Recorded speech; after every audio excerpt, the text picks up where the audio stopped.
welcome back to another SwansCast match preview. We didn't do one for the last round of the Cup, but we're going to for this round, and I'm joined by Kirk from Cherries Red Army. So welcome, Kirk. Luke, great to see you. Been a year or so now, but I know you've left us. Got to know you in the Championship. Always a great podcast to come on and speak to you about football games, and looking forward to this one as well in the Cup.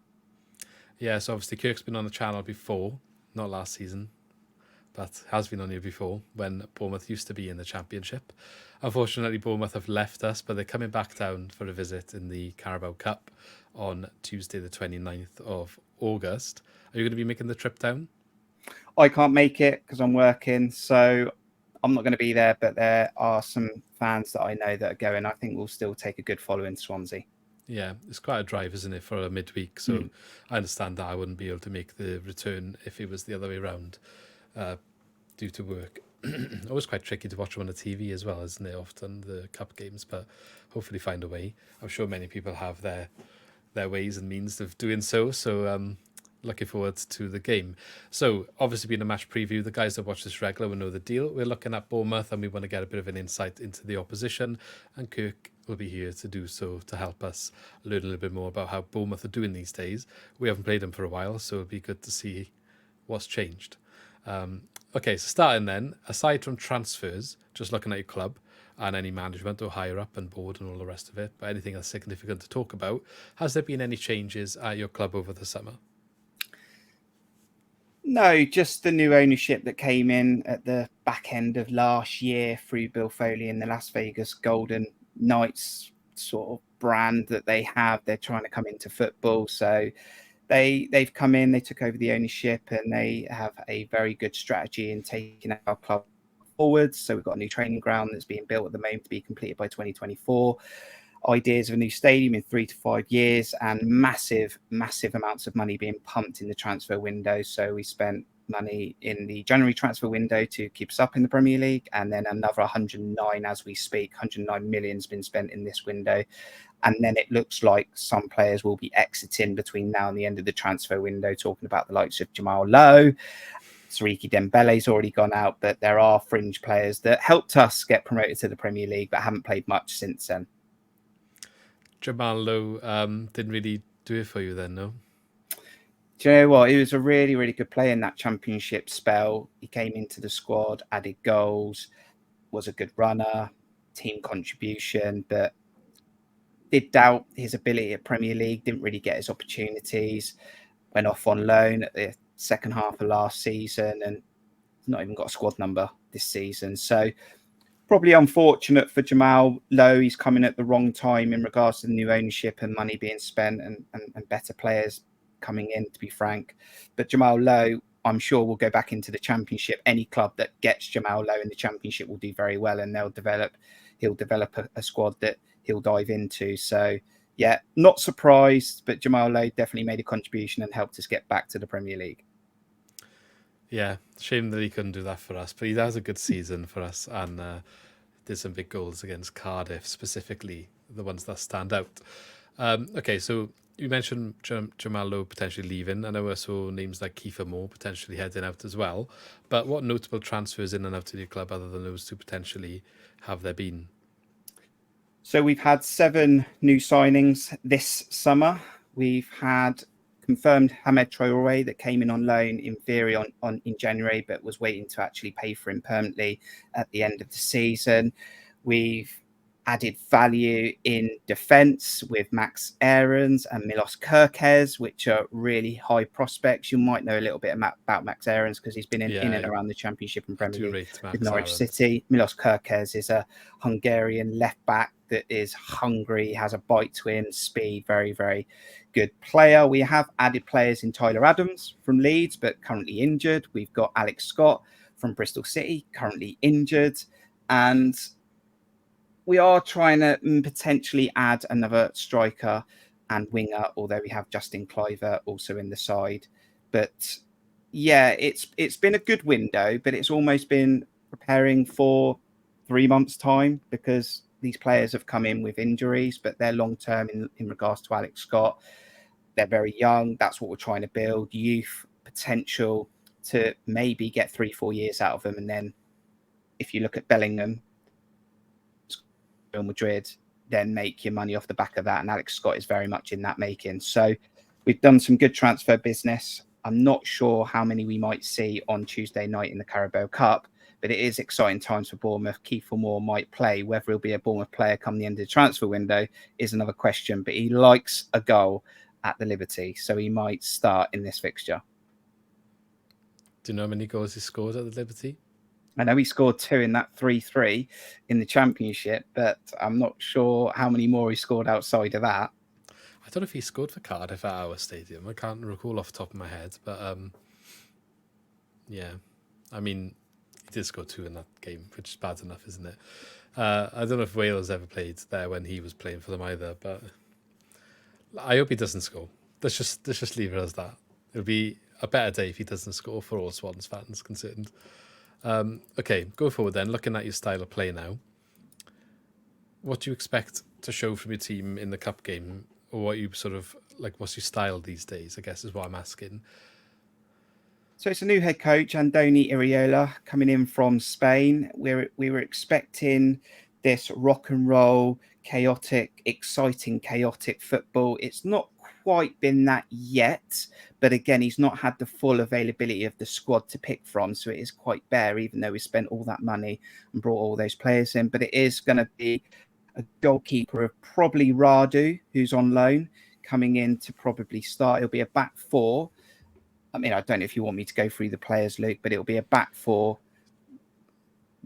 Probably formation is all right. Yeah, go for the formation. Yeah, so it'll be a back four with probably a 1 pivot, and then likely to have 2 players ahead of that, with maybe Anthony off the left, Ryan Christie off the right, or Ryan Christie's more been playing centralised, and then Kiefer Moore might start up top. This is really difficult, Luke, because we've had 3 Premier League games. We drew the first one. We lost the last 2 against Liverpool and Tottenham.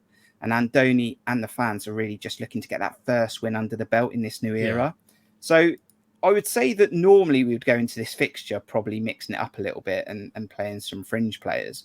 But we are a little bit thin, not completely thin, but we are a little bit thin. But we're so desperate to get that win that I wouldn't be surprised if there's only 1 or 2 changes on Tuesday night.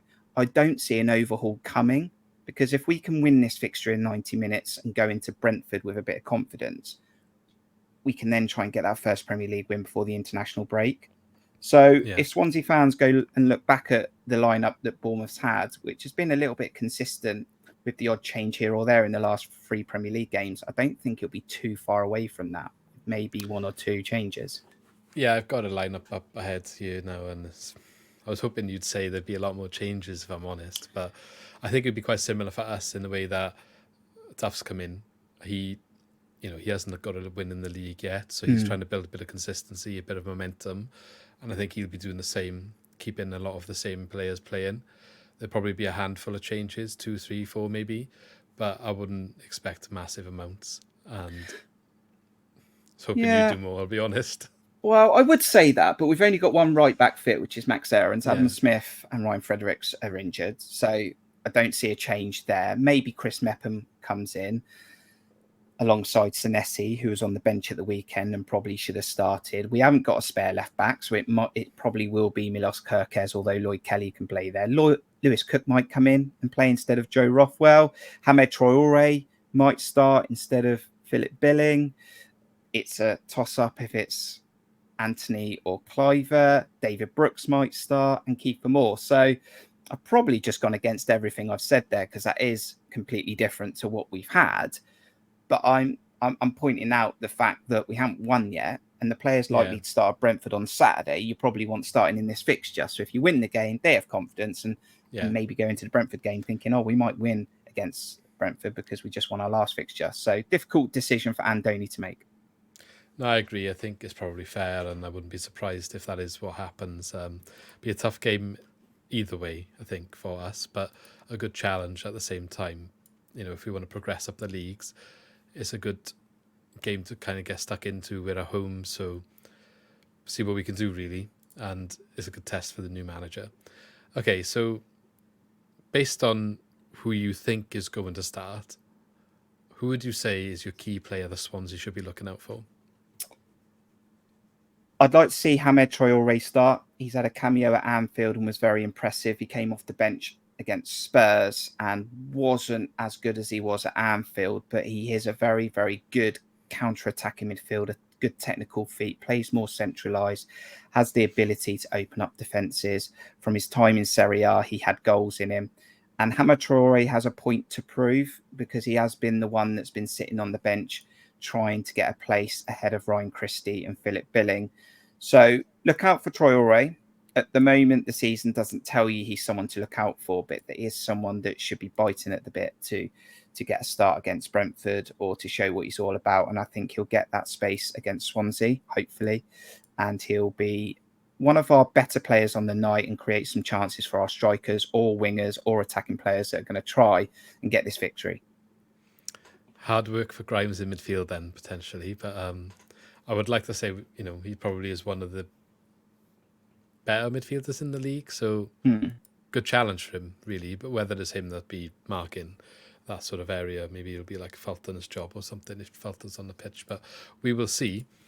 Going into the Swansea players then, I'll flip the question then. What Swansea player that you think might be on the pitch worries you? Good question, because I did have a look at your side and I have noticed that you haven't won in the league yet. Your only win this season is in the first round of this cup competition. And We're I only did look turning at the up in the squad. cup. That's what it is. And I did look at your squad and it doesn't look very familiar to me, apart from Grimes, like you've spoken about. So I know that I think we were linked with Grimes once in the Championship during one of those windows, and a very good technical player, has ability, and I think he had the opportunity to go once or twice and he stuck with you. So fair play to you, even though Russell Martin decided to move on. And he's definitely a player that if we allow him to get on the ball, he'll be able to open up some opportunities for Swansea. I think he's good from a dead ball as well. Can you confirm that? He doesn't really take them these days, I'll be honest. Does he not? He has got the ability, but he's also, I think the pressure of being captain, maybe he's been taken off set plays and focus on your game off that, and he seems to be doing a bit better because of that. For me, I'm asking you really. I mean, from an attacking point of view, I mean, where's your threat? I'm going to throw it back to your league. Perot's just left, hasn't he? So he liked to go as well against us, so I'm happy to see that he's in the league shirt now. It's difficult. So I think I'm not quite sure how he's going to line up top because obviously Perot's position is up for grabs, if you like. And a couple of the new guys we signed haven't fully made their fitness yet. So they might be available and they can start, but they haven't. None of them have really started other than Cullen and Yates. I wouldn't be surprised to see one of them change. Yates is our top goal scorer so far. He's scored 2 goals. So if anyone, probably him, in terms of being the one that's up to speed, playing in the system, has played every game so far. So he's probably the one to look out for up top. In regards to maybe some attack behind, the wing backs is where we're going out wide and causing the damage with them. And I think Josh Key specifically, who's coming from Exeter on a free, is not quite exciting down his side. And in midfield, if Charlie Patino starts, he's probably the one to watch out for there. I know we said Grimes, he more sits back, but Patino's coming from Arsenal on loan, got 2 assists in 3 games, kind of box to box and been working quite hard. I'm just not sure whether he will start because he's probably the one that might get rotated out based on the fact that he's missed pre-season as well and he's been getting subbed off for about 60 minutes in the games so far. So I'm not sure he's going to be there, but he'd be the one to watch if he is, just for his creative ability so far. Interestingly, for Swansea fans, and Mary scored against Bournemouth at Dean Court for Blackpool in a 2-2 draw. So hopefully he doesn't do that again in a Swansea shirt this time. But for any Swansea fans that want to know a bit about Jerry Yates against Bournemouth, he has scored against us before. So was a Yates scored against you before, you said? So it dropped a little bit slightly as you said the name. So I didn't catch it the first time. Yates. Well, maybe he'll get another one, and he didn't score in the last game. So, that means he's going to score in this one, surely. Okay, well, thank you very much for that. I got one more question, which isn't football related, that I like to end these little videos on. And that is when you go to the stadium, whether it's your home stadium or you go on an away day, and you had the opportunity to pick any drink, alcoholic or not, that you could have, what would it be?